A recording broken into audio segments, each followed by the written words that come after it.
Hello TCP families எல்லாரும் எப்படி இருக்கீங்க? ஸோ இதுவும் ஒரு அவேர்னஸ் வீடியோ தான். ஸோ ஒருத்தவங்க வந்து டாக் ஷெல்டர் வச்சுருக்காங்க. ரொம்ப பெரிய ஷெல்டர் இல்லை, ரீசெண்டாக வந்து பில்ட் பண்ண ஷெல்டர் தான், ரொம்ப சின்ன ஷெல்டர் தான். ஸோ அவங்க வந்து என்ன பண்ணுறாங்கனாக்கா, ரோட்டில் வந்து விட்டுட்டு போகிறாங்க இல்லையா, பப்பீஸ் எல்லாம் கொண்டு வந்து விட்டுறாங்க இல்லையா, ஸோ அந்த பப்பீஸை எடுத்துகிட்டு வந்து வச்சுட்டு இந்த மாதிரி அடாப்ஷனுக்கு கொடுக்குறாங்க. பட் அடாப்ஷன் கொடுக்கறது நல்ல விஷயம்தான்.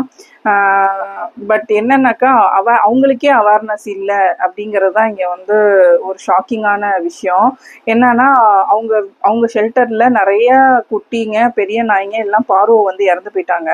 அதுக்கப்புறம் அவங்க ஒரு ஷார்ட்ஸ் போடுறாங்க, இனிமே எங்களுக்கு பார்வை வராது, ஏன்னா நாங்கள் மல்டிவிட்டமின் சிரப் குடிக்கிறோமே அப்படின்னு சொல்லிட்டு. ஸோ அது வந்து எனக்கு ரொம்ப ரொம்ப ஷாக்கிங்காக இருந்தது.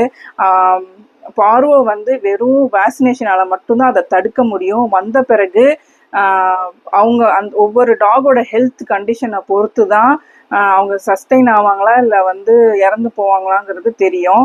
ஸோ வேக்சினேஷன் தான் ரொம்ப ரொம்ப முக்கியம். அதுக்கப்புறம் கீழே கமெண்ட்ஸில் நிறைய பேர் சொல்லி அவங்க வேக்சினேஷனும் போட ஆரம்பிச்சாங்கன்னு வைங்க. பட் ஸ்டில் ஒரு அவேர்னஸே இல்லாத இடத்துல வந்து அங்கே நிறைய ஃபண்ட்ஸ் கலெக்ட் ஆகுது. ஸோ நான் என்ன சொல்கிறேன்னா, மக்களாகிய நீங்கள் வந்து நிறைய வீடியோஸ் பார்க்குறீங்க, பார்த்துட்டு ஃபண்டை வந்து உங்கள் இன்டென்ஷன் நல்ல இன்டென்ஷன் தான், நீங்கள் ஃபண்ட்ஸ் கொடுக்குறீங்க. பட் யாருக்கு கொடுக்குறீங்க, அது ரைட்டான பர்சனுக்கு போகுதா, அது நீங்கள் நினைக்கிற மாதிரி யூட்டிலைஸ் ஆகுதா அப்படிங்கிறது உங்களுக்கு தெரியணும் இல்லையா? ஸோ இதை வந்து உங்களுக்கு டிஃப்ரென்ஷியேட் பண்ண தெரியணும். இப்போ பார்த்தீங்கன்னா பிமேடு, ப்ளூ கிராஸு, அந்த மாதிரி ட்ரஸ்டட் ஃபவுண்டேஷன் இருக்காங்க. அவங்க வந்து ஏகப்பட்ட அனிமல்ஸை ரெஸ்கியூ பண்ணுறாங்க. அவங்களுக்கும் வந்து ஃபண்ட்ஸ் ஷார்ட்டேஜ் இருக்குது. அதே மாதிரி கேவா ஃபவுண்டேஷன், எஸ்எஸ்கே ரெஸ்கியூ மாதிரி சின்ன இண்டிவிஜுவல் பர்சன் எடுத்து நடத்துகிறாங்க, சின்ன லெவலில் நடத்துகிறாங்க. அவங்க வந்து ப்ராப்பராக பண்ணுறாங்க.